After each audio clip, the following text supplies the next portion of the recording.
그 수첩에는 알려진 것보다 훨씬 많은 사람의 이름과 숫자까지 적혀 있었습니다.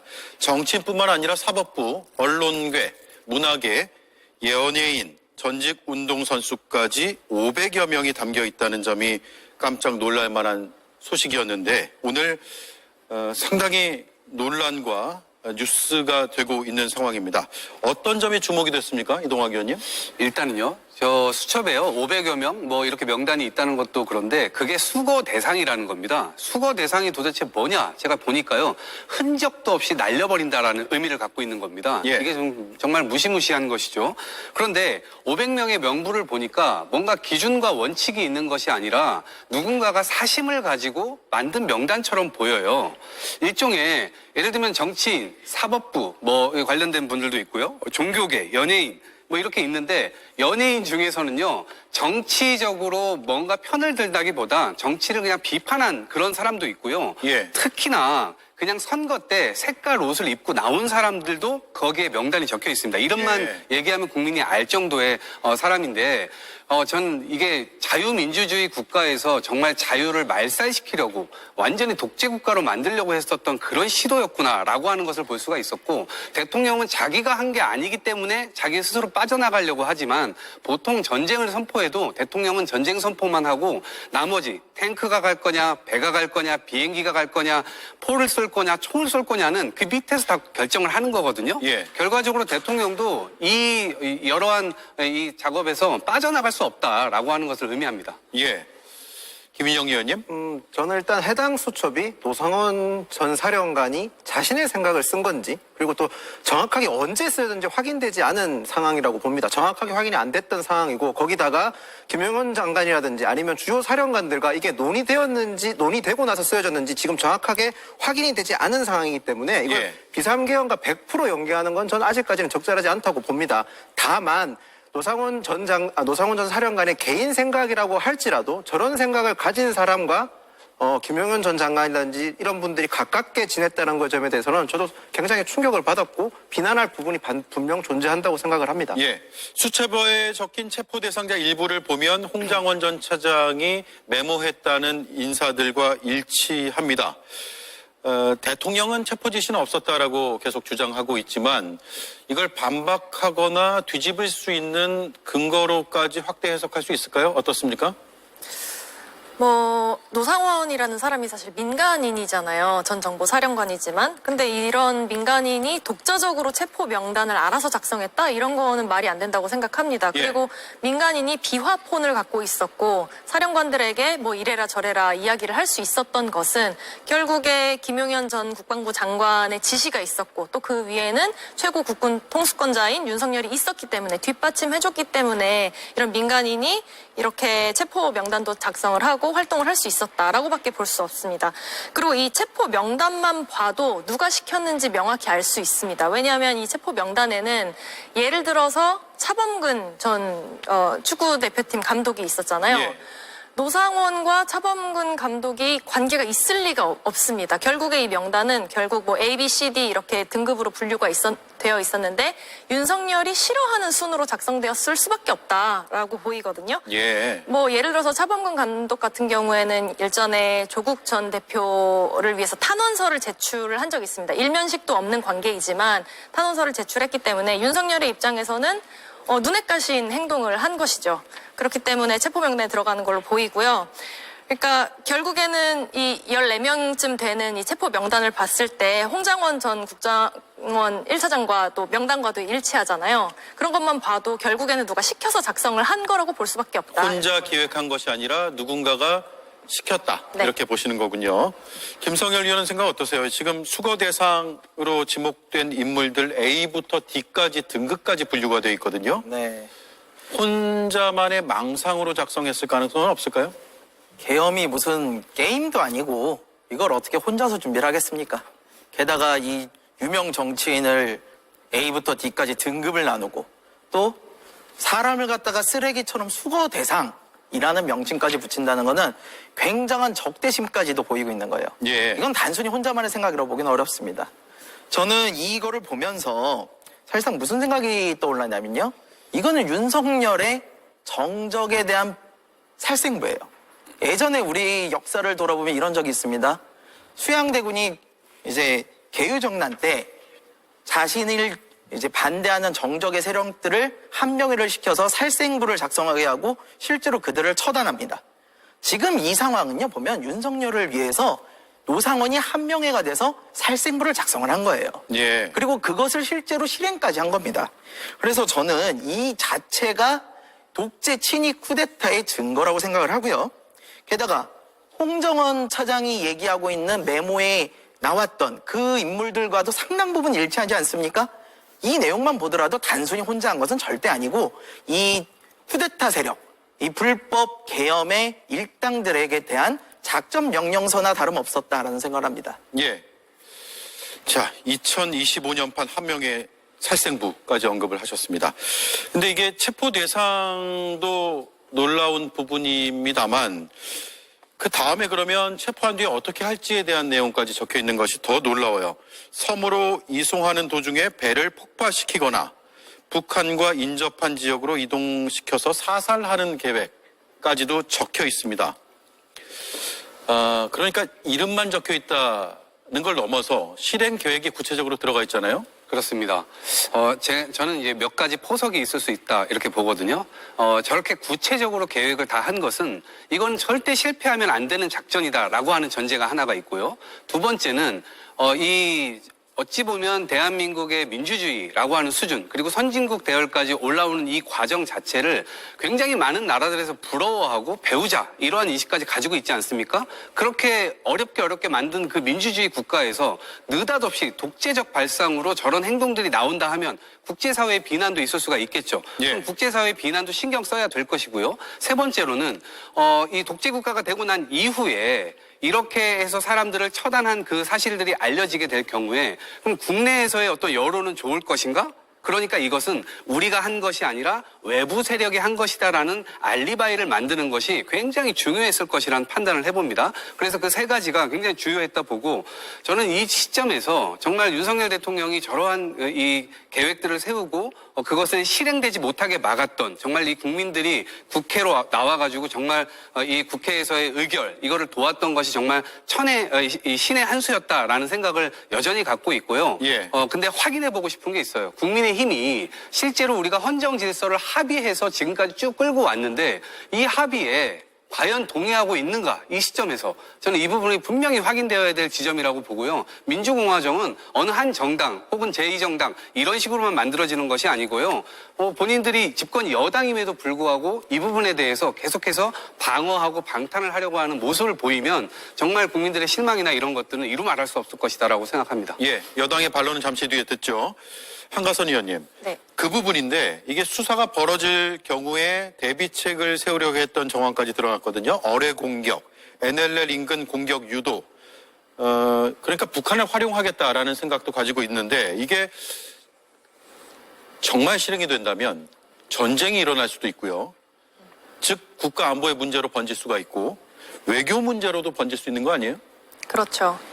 그러니까 정말 처참한 상황이 현실화될 뻔했습니다. 그러니까 대한민국이 국제사회에서 정말 뭐 외교적으로, 경제적으로 모든 차원에서 고립되고 퇴행될 뻔했다는 생각이 드는데요.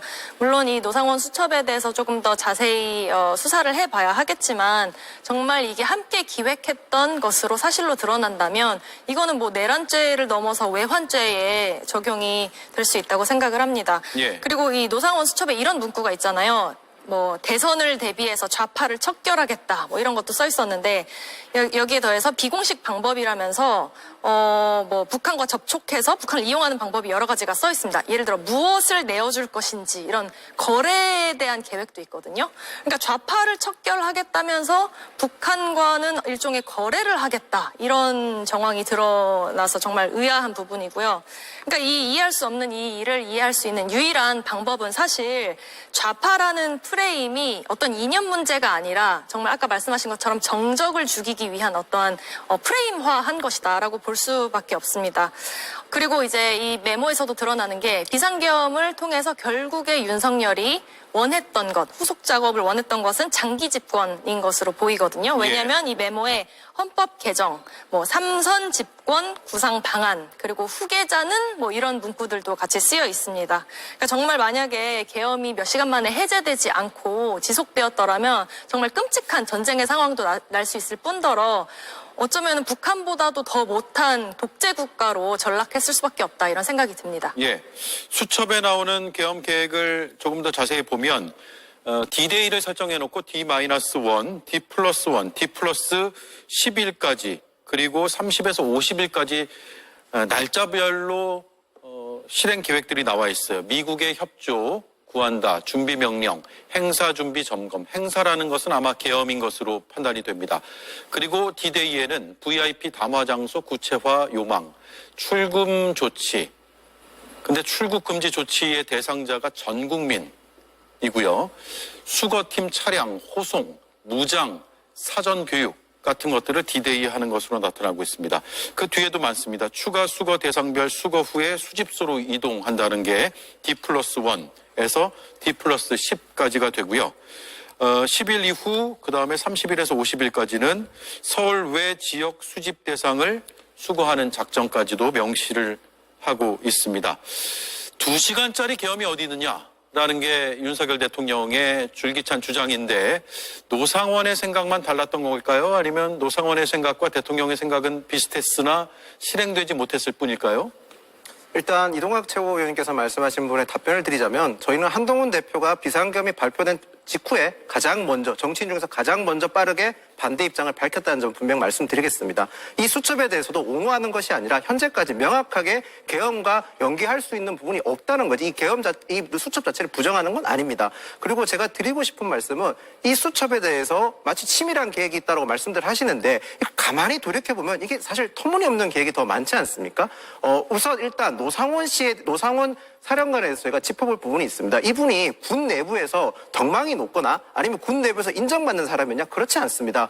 군 내부에서 진급이 가장 편한 보병병과에서 정보병과로 직종을 병과를 변경했는데요. 이 변경했는 이유도 보면 당시 군 내부에서 사고도 많이 쳤고 신망이 두텁지 못했기 때문에 본인의 진급을 용이하기 위해서 했던 사람입니다. 그럼 그 말인즉슨 만약에 비상계엄을 통해서 제대로 된 이 본인의 계획대로 제대로 되려면 병력이 어마무시하게 투입돼야 됩니다. 거의 사실상 전군이 다 되어야만 성공할 수 있는 수준인데 과연 노상원이라는 사람이 전군에서 그렇게 신망을 받았던 사람이냐 그 점에서 저는 문제점을 제기하고 싶습니다. 그 말인즉슨 이 수첩 자체에 나온 안건이 노상원이라는 망상에 빠진 군인에 의해서 상상에 의해서 작성된 거라는 점도 한번 그 부분에서 지적하실 수 있는 부분이라고 저는 생각을 합니다. 예. 지금 부정선거에 대해서 저희가 국민의힘에서 반대하는 사람들 입장을 들어보면 너무 많은 인원이 동원돼서 부정선거는 이루어질 수 없다는 얘기도 하거든요. 민주당에서도 그런 점에서 주장에 대해서 동의해주지 않습니까? 그런 같은 맥락에서 봤을 때 노상원 수첩에 나와 있는 계획이 과연 실현성이 있느냐? 이거 완전히 한 개인의 망상이 아니냐 이런 점도 한번 돌이켜봤으면 좋겠습니다. 예. 자, 노상원이라는 인물이 비화폰까지 쓴 것으로 알려지고 있습니다. 민간인이 비화폰을 쓸 수 있는 것인가? 그럴 수가 없죠. 그런 노상원이 계엄 선포 시기까지도 언급을 했습니다. 총선 전, 총선 후. 그러니까 총선을 기점으로 전후로 구분을 하고 있고요. 이 얘기는 비상계엄을 최소한 노상원의 입장에서는 4월부터 준비를 한 것으로도 볼 수 있는 거 아닌가라는 생각이 들어요. 김성열 위원님. 예, 그렇습니다. 일단 비화폰부터 말씀을 드리면 비화폰이 뭐냐면 쉽게 말씀드려서 녹음도 안 되고 도청도 안 되고 굉장히 보안을 요구하는 그런 사람에게 주어지는 국가의 중요 자산입니다. 심지어 우리 국무위원들도 다 갖고 있지 못해요. 장관들도 못 갖고 있다고요. 그런데 민간인 신분에 불과한 노상원에게 비화폰을 지급했다. 이건 무슨 뜻이겠습니까? 그만큼 중요하고 보안이 필요한 일을 맡겨놓은 상황이다. 이런 거죠. 그래서 롯데리아까지 찾아가가지고 그렇게 얘기들 나누고 그런 거 아닙니까? 예. 그런데 이 노상원이라는 사람이 비상계엄의 선포 시기를 총선 전, 총선 후 이런 식으로 싹 준비를 해놨어요. 이건 뭐냐면 오랜 기간 동안 준비된 아주 철저한 시나리오라는 거죠. 플랜 A, 플랜 B, 플랜 C 다 써놓고 하나하나 소거를 해가면서 가장 자기들이 유리한 때에 계엄을 펼치겠다라는 생각을 했던 거고요. 이게 실제로 보면은 날짜별 시행 계획이 다 들어가 있을 뿐만이 아니라요. 실제 역할 분담, 그다음에 실행조, 제거 대상, 침투 장소 뭐 이런 것까지도 다 있어요. 뭐 그것만 있는 게 아니에요. 야구 방망이, 뭐 안대, 포승줄 어떻게 구금을 하고 어떻게 체포를 해서 어디로 데려갈까지도 있단 말이에요. 그러니까 이런 식으로 다 써 있는 것, 이건 무엇보다도 이번 계엄에 있어서 너무나도 오랜 기간 잘 준비해서 한 계획 범행이다라는 움직일 수 없는 증거입니다. 예. 장기 집권 암시하는 문구 앞서 한가선 의원이 잠시 언급했는데 행사 후, 그러니까 비상계엄 후에 헌법 개정을 한다. 그래서 재선과 삼선까지 한다. 삼선 개헌을 하겠다는 거죠. 그리고 민심 관리를 1년 정도 한다. 국회의원 숫자는 2분의 1이라고 적혀 있는 것으로 미루어 볼 때 반으로 줄인다라는 뜻으로 들립니다. 결국 비상계엄의 궁극적인 목표는 장기 집권 아니냐.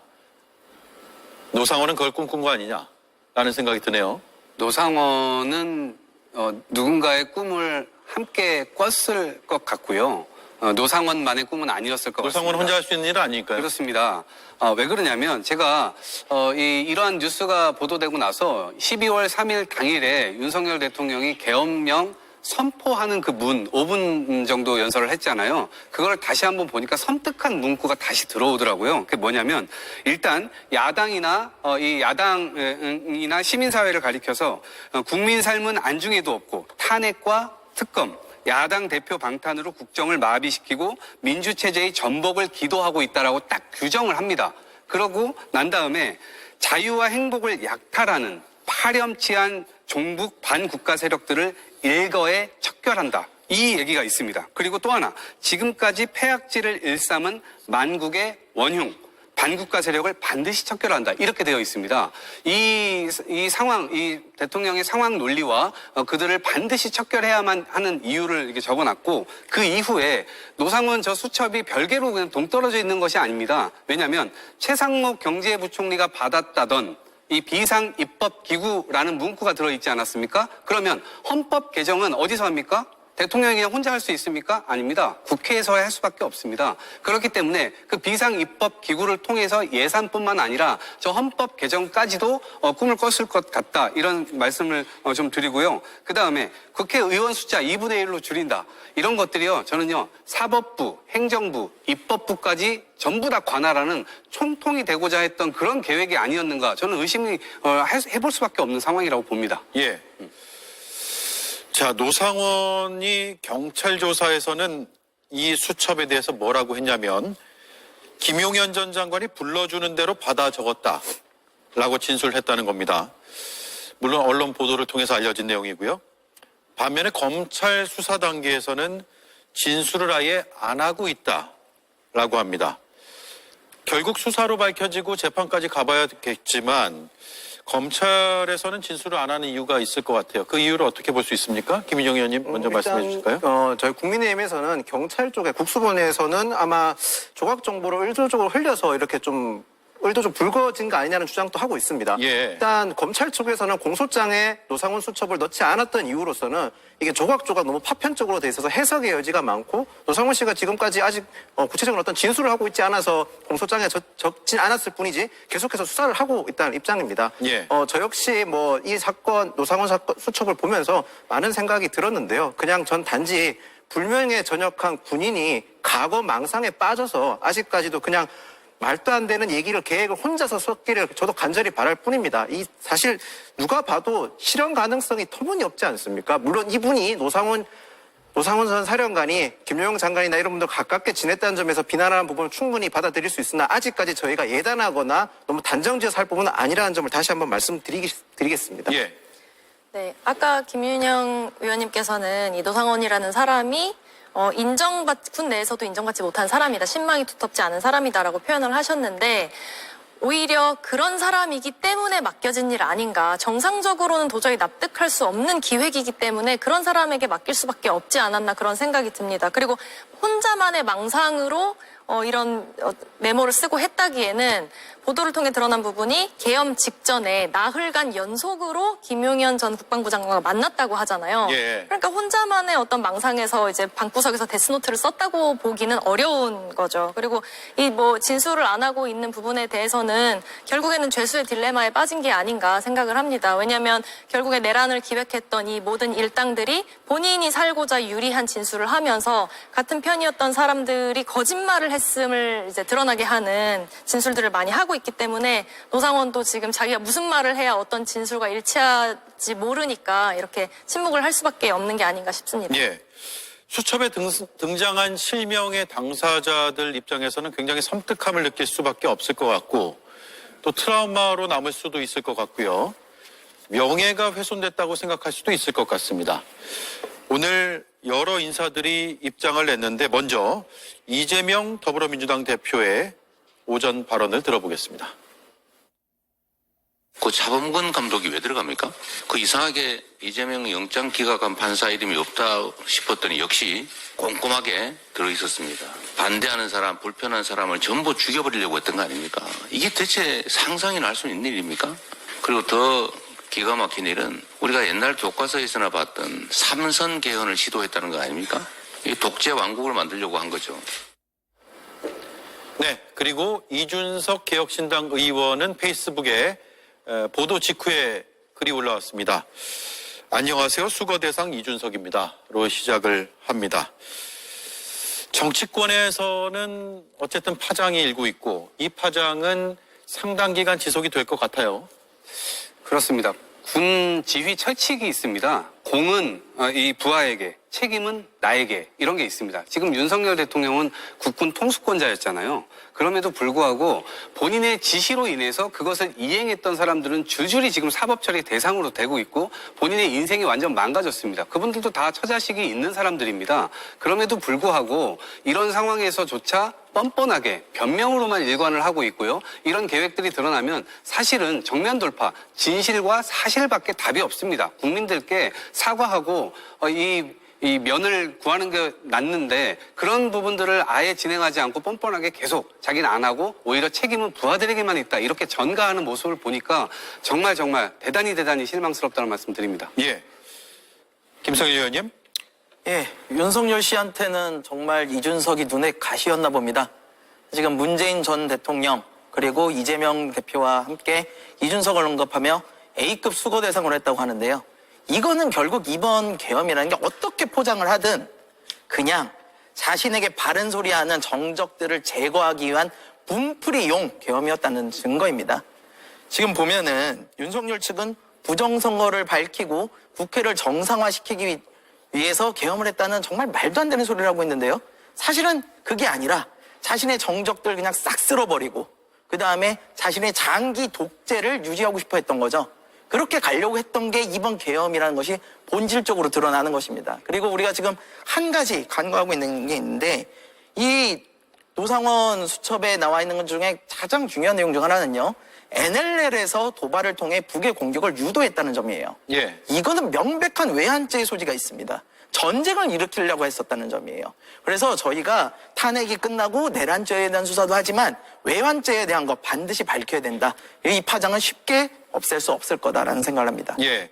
애초에 그 외환죄를 밝히자라는 내용이 특검 법안에 들어가 있었는데 잘 안 됐죠. 앞으로 수사기관에서 밝혀낼지 아니면 다시 특검을 추진할지는 지켜봐야 될 것 같습니다. 또한 노상원의 수첩이 정말 혼자만의 생각으로 쓴 것인지 아니면 누구와 모의를 해서 쓴 것인지도 수사를 통해서 밝혀져야 될 부분으로 보입니다. 알겠습니다. 여기까지 하죠. 다음 이슈 넘어가겠습니다.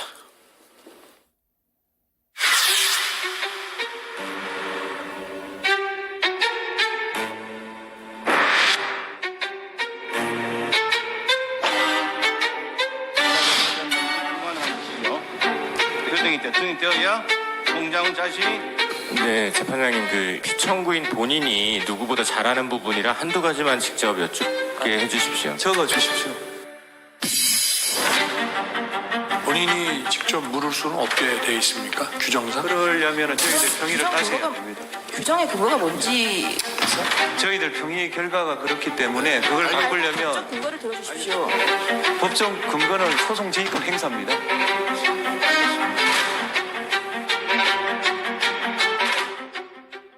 네, 어제 모습이고요.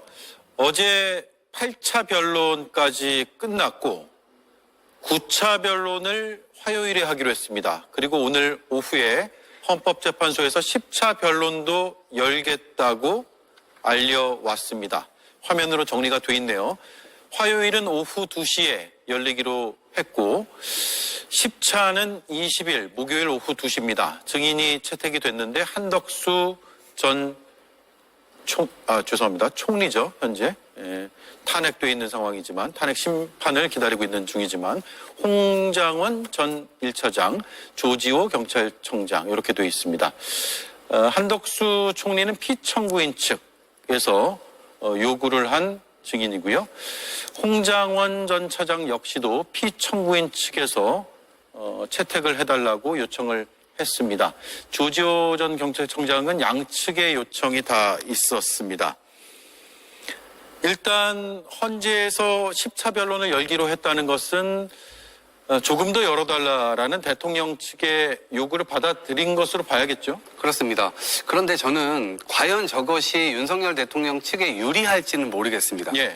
일단 헌재를 계속 흔들었기 때문에 헌재 차원에서는 여론이나 이런 것들도 일정 부분 전 신경 썼다 이렇게 보여지고요. 다만 왜 윤석열 대통령 측에 불리할 것으로 예측을 하냐면 일단 이 탄핵 심판의 쟁점이 크게는 네 가지인데 체포조 운영까지 5가지로 붙습니다. 첫 번째가 이 계엄령 선포 요건이 맞냐, 절차에 맞았냐 이게 이제 첫 번째고요. 두 번째가 포고령의 적법성, 세 번째가 국회 침탈, 네 번째가 선관위 침탈입니다. 그러면 이 한덕수 국무총리는 이 계엄령의 요건과 절차가 맞았는가? 이제 아마 그 부분을 질문을 하려고 할 겁니다. 그런데 일관되게 이 계엄령의 요건을 갖추지 못했다.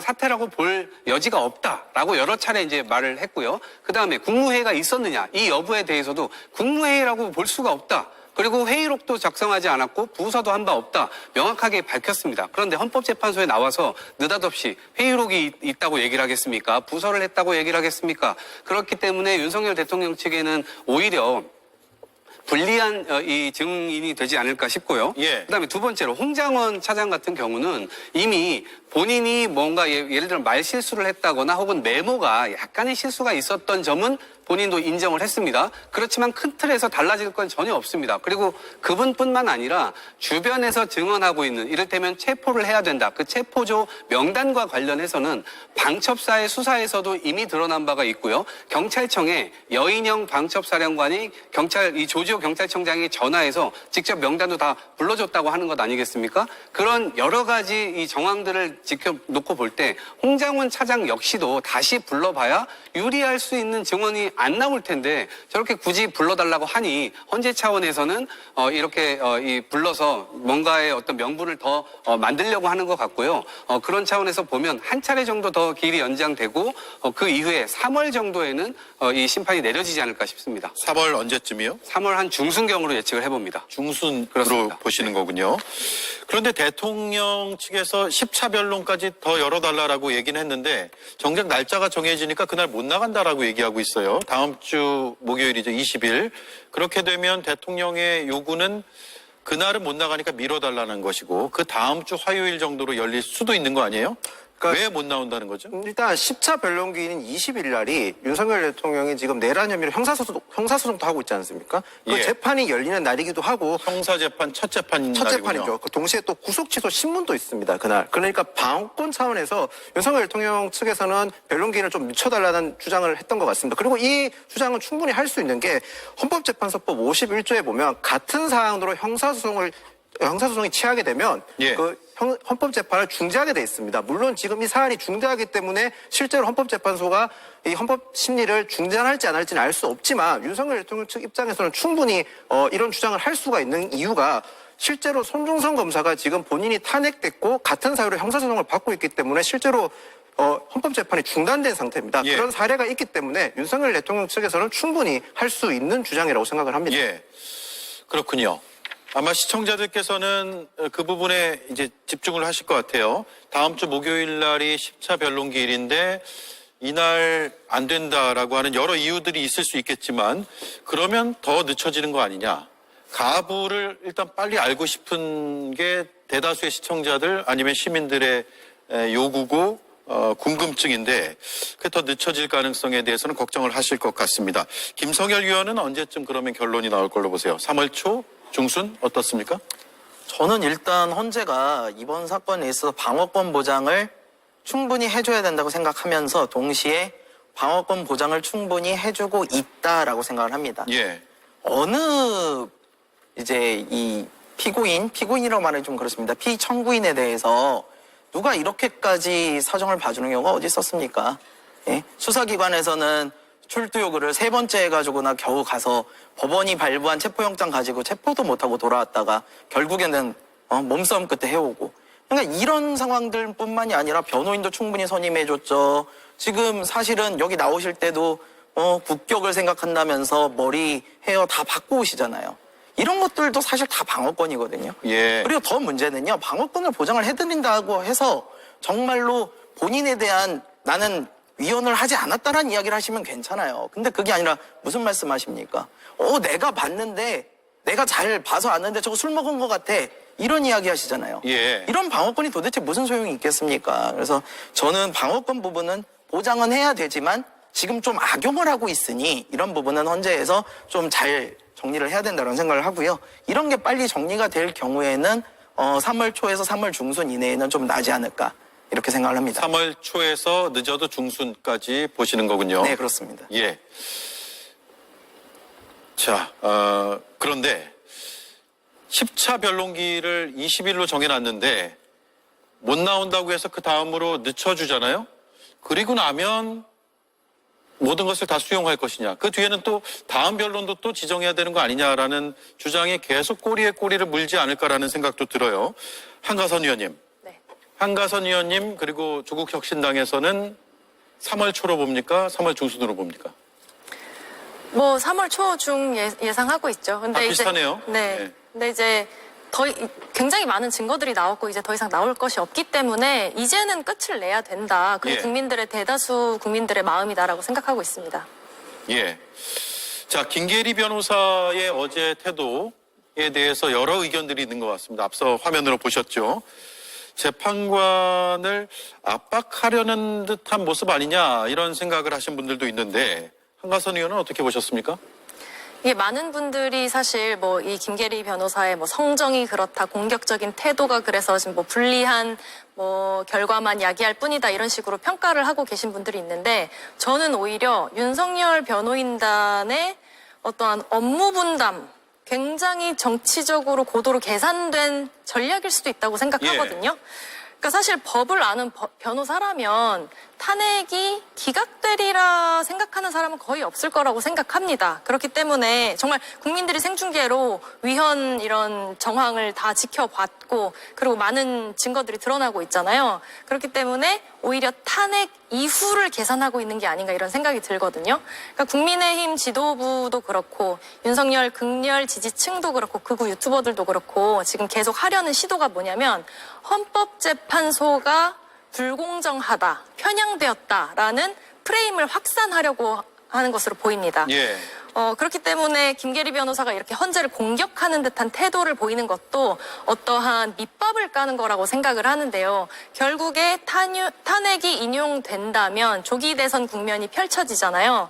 그러면 그때 이제 어떻게 해서라도 이런 헌재가 불공정했으니 우리가 이 판결을 받아들일 수 없다라는 여론을 프레임화해서 보수 지지층을 결집시키고 그로 인해서 만에 하나 보수 쪽에서 나온 인물이 당선이 되거나 한다면 결국에 형사처벌을 받을 윤석열도 사면받을 수 있지 않을까 이런 기대까지 결국에 예. 전략으로 있는 게 아닌가 싶습니다. 멀리까지 내다봤다 이 말씀이네요. 네. 자, 헌재 재판관 압박 얘기가 나왔으니까 이거 하나만 질문을 더 드릴게요. 문영배 헌재 소장 대행에 대해서 동창 온라인 카페까지 거의 지지자들은 턴 것으로 보이는데 이거 저질 루머 공격이다라는 비판이 있고 또 할 만한 얘기 아니냐 라는 반론이 있습니다. 어떻게 봐야 될까요? 일단 지금 무엇보다도 보수 진영 측에서는 헌법재판소가 보이는 행태가 그렇게 100% 공정하게 보지 않기 때문에 나온 반론이라고 생각을 하면 될 것 같습니다. 공정하지 않은 것과 헌법재판관의 개인적인, 이건 문제도 아니고 개인적인 연락처를 확보하고 공격적인 문자를 보내거나 혹은 전혀 별개이고 관련성이 없어 보이는 동문 카페까지 털었단 말이에요. 문제 제기라고요? 개인정보 문자를 보내고 전화번호 터는 건 저도 그건 동의하지 않습니다만 개인 동창회 카페를 했던 건 이유는 헌법재판관이라는 분은 굉장한 권위를 갖고 그 권위는 당연히 어떤 삶을 살았는지에 대해서도 좀 어느 정도 입증이 돼야 된다고 생각을 하기 때문에 보여진 거라고 생각을 합니다. 지금 국민의힘이나 보수 지지층에서 헌법재판관들에 대해서 부정적이거나 또 공정하지 못하고 보는 점은 지금 어쨌든 저희가 이 헌법재판 대통령 탄핵 심판은 빠르면서도 정확하게 그리고 공정하게 솔직히 양립하기 쉽지 않은 단어들이 동시에 들어있거든요. 그런데 지금 윤석열 대통령 입장에서는 이게 단심되지 않습니까? 사실상 판결이 나고 나면 불복하거나 번복할 수 있는 게 없습니다. 그렇기 때문에 대통령 측 입장에서는 최대한 많은 방어 논리를 갖추고 싶고 방어 기회를 가지고 싶은 겁니다. 홍장훈 차장 같은 경우는 단어라고는 하지만 일부 단어가 변경됐다. 아니면 말이 바뀌었다고는 하지만 일부라고 표현을 하시지만 지금 대통령 탄핵 심판이라는 엄중한 사안을 다루고 있지 않습니까? 이 작은 사례조차도 여지를 남겨뒀을 때 추후에 헌법재판소에서 결론이 났을 때 모든 국민들이 납득할 수 있겠냐는 문제입니다.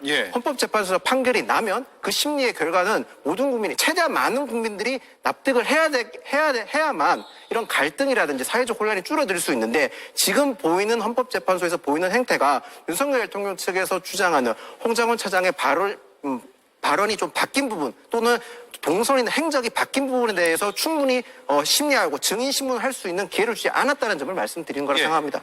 다른 의견은요? 저는 선을 완전히 넘었다고 생각합니다. 아까 전에 제가 말씀드린 대로 국민의힘이 이러한 행동들이 지지층에서 일어났을 때 제어하거나 국민들께 사과하거나 그렇게 하면 안 된다라고 분명한 입장을 견지하는 모습을 본 적이 없습니다. 도대체 왜 이렇게 하는 겁니까? 그러면 우리가 헌법이라고 하는 것은 서로 지키기 위해서 하는 것이고 그것이 이 인류 문명, 이 문명사에서 우리가 만들어 놓은 어떤 하나의 질서입니다. 이 질서를 자꾸 형해화시키려고 하고 그다음에 헌법재판소 이 재판관들을 개인적으로 찝어가지고 공격을 하는 거, 메신저 자체를 상처내는 거, 이 자체가 사실은 민주공화정의 적이에요. 이 적 같은 그런 행동들을 계속해서 하면서 뭔가 자기네들은 어떤 타당해서 그렇게 한 것처럼 계속 한단 말이에요. 변호 전략도 없다라고 하는 게 변호 전략이 제대로 먹히질 않으니 이게 밖에서 2030을 중심으로 한 국민 변호인단을 꾸려가지고 계속해서 여론전을 하는데 그 여론전이 계속 선을 넘는단 말이에요. 그렇게 하면 당연히 이 국가 체계 자체가 붕괴할 수밖에 없고 이 나라에 사는 것 자체가 대단히 괴롭고 힘들다고 여기지 않겠습니까? 그래서 이런 측면에서는 국민의힘에서 제어가 있고 제재가 있어야 됨에도 불구하고 오히려 그것을 부추기는 듯한 행동들이 국회의원들로부터 더 나오기 때문에 저는 헌정의 질서를 수호할 의지가 있느냐 이거를 계속 질문하고 있는 겁니다. 예. 자, 온라인 카페는 사실 우리가 여러 개를 가입하고 활동을 안 하는 경우도 있고요. 휴면 상태인 경우도 있고 혹은 적극적으로 활동하는 경우도 있고 해서 그 내용과 활동 내역까지 다 살펴봐야 되는데 가입돼 있다? 그 카페는 어떻다? 어떤 것들이 있었다? 이렇게 단순하게 얘기할 수 있는 부분인가라는 점에서 굉장히 의문을 제기할 수밖에 없는 것 같습니다. 김성열 의원 한 말씀 하시죠. 판사는 판결로 이야기하는 거예요. 문영배 판사의 잘못된 점이 있다고 생각하면 그 전에 이분이 어떤 판결을 했는지 그걸 따져가지고 거기서 문제가 있으면 문제 제기라도 해보겠습니다. 그런데 이와 전혀 상관없는 개인적인 내용들을 가지고 계속해서 이렇게 트집을 잡는 행동, 이건 진짜 안 좋은 행동입니다. 아니 친동생이 무슨 생각을 갖고 있고 이름이 중국 사람하고 비슷하고 이런 것들로 가지고 판사들을 흉잡기 시작하면요 심판이 없어져요. 그럼 이거 누가 판단할 겁니까? 이런 식으로 하면 절대 나만 할 사람이 없단 말이에요. 결국에 이렇게 가면요 신이 판단을 해야 돼요. 전광훈 목사한테 물어볼 겁니까? 신탁 내려가지고 탄핵인지 아닌지 할 거예요? 아니잖아요. 이렇게 근데 우리가 만들어진 법치 체계 자체를 흔들려는 시도는 테러에 가깝습니다. 이런 일 절대로 해서는 안 된다고 생각합니다. 예. 자, 그리고 마지막으로 보수 진영 일각에서 윤석열 대통령의 전격 하야를 요구하거나 그 가능성을 언급하는 일들이 벌어지고 있습니다. 조갑재 TV의 조갑재 대표는 아마도 대선을 염두에 둔 것으로 보이는데 선거판에 상당히 영향을 줄 수 있다, 흔들어 놓을 수 있다라는 발언도 했고요. 이재명 대표와 민주당에 큰 타격으로 작용할 것이다 라고 주장을 했습니다. 갑자기 하야 주장이 나온 것, 실현 가능성이 없어 보이기도 하고 다른 정치적 이유가 있는 것으로도 보이는데 이동학, 김윤영, 김성열 의원께 드리고 마치겠습니다. 짧게요. 네, 저는 뭐 하야도 할 수 있다고 생각합니다. 그렇지만 저는 완전히 이승만의 길을 따라간다. 지금 재임 2년 반 동안 25번의 이 거부권을 행사하지 않았습니까? 이승만 이 대통령 시절에 그때 엄청난 혼탁한 시기였습니다. 45건의 이 거부권이 있었죠. 근데 윤석열 대통령 이후에 지금 대행하고 있는데 한덕수 총리가 6번의 거부권 썼고요. 그다음에 최상목 경제부총리가 또 7번을 썼습니다. 총 38번을 했어요. 이게 완전히 이승만의 길을 가려고 하는 것 아니냐라는 이제 생각이 저는 들고 국가기관의 공력을 낭비해도 이렇게까지 낭비할 수가 있나? 저는 그런 선택을 만약에 한다면 역사 속에서의 아주 폭군으로 기록될 것이라고 생각합니다. 예. 일단 제 대통령 하야 얘기는 사실 대통령실이나 대통령 측 변호인에게 나온 게 아니라 조갑재 대표가 하신 발언이지 않습니까? 근데 조갑재 대표가 뭐 평소에 윤석열 대통령과 소통을 하거나 그런 가까운 인사도 아니었기 때문에 지금 이게 하야 단어 나오고 나서 굉장히 확산됐지 않습니까? 단적으로 지금 국민들께서 얼마나 정치적으로 예민하게 반응하는지 보여준 단적인 예라 생각을 하고요. 제가 딱 한 가지 더 첨언하자면 아까 뭐 사법부 흔들기, 사법부 공격에서 언급하셨는데 국민의힘에서 지금 그렇게 보이는 행동 좋지 않은 거 인정합니다. 근데 사법부 공격은 민주당에서 이재명 대표가 1심 판결을 났었을 때 박창대 원내대표가 사법살인이라는 표현 썼다는 점도 저도 반드시 지적하고 싶습니다. 예. 반론은 듣지 않겠습니다. 예. 자, 김성현 예. 의원님. 공교롭게도 이거 박근혜 대통령 당시에 8년 전 오대영 앵커께서 직접 기자로서 팩트체크를 한번 하셨더라고요. 당시에는 하야 자체는 탄핵 과정에서도 가능하다라는 전문가 의견이 다수였어요. 근데 그럼에도 불구하고 탄핵 절차는 하야를 하더라도 끝까지 진행을 해야 된다. 왜? 탄핵이라는 것은 헌법을 위배했는지 여부를 밝히는 것도 매우 중요합니다. 그러니까 이런 일이 재발하지 않으려면 이게 위헌인지 아닌지를 해놔야 돼요. 그래서 하야를 하든 안 하든 탄핵은 끝까지 진행이 돼야 되고요. 저는 개인적으로 하야를 절대 받아줘서는 안 된다라고 생각합니다. 왜냐하면 하야를 받아주면요. 윤석열 씨는 전직 대통령으로서 예우를 그대로 받아요. 아니 국회에 총칼을 가지고 투입한 사람, 자기 정적들 제거하라고 블랙리스트 만들어서 살생부 만드는 사람을 갖다가 아니 왜 연금을 주고 왜 전직 대통령으로서 경호를 해주고 예우를 해줘야 됩니까? 어떤 국민도 이거 용납할 수 없다고 봅니다. 저는 하야는 절대 받아줘서는 안 된다고 생각합니다. 예. 8년 전에 제가 그런 걸 했었군요. 예. 들으니까 막 기억이 났는데 징계가 시작된 다음에 사임할 수가 없게 돼 있잖아요. 공직사회에서도. 네, 일반 공무원은 그렇습니다. 예. 비슷하게 판단하시면 시청자 여러분께서 쉽게 이해하실 것 같습니다. 여기까지 하죠. 주말 잘 보내십시오. 고맙습니다.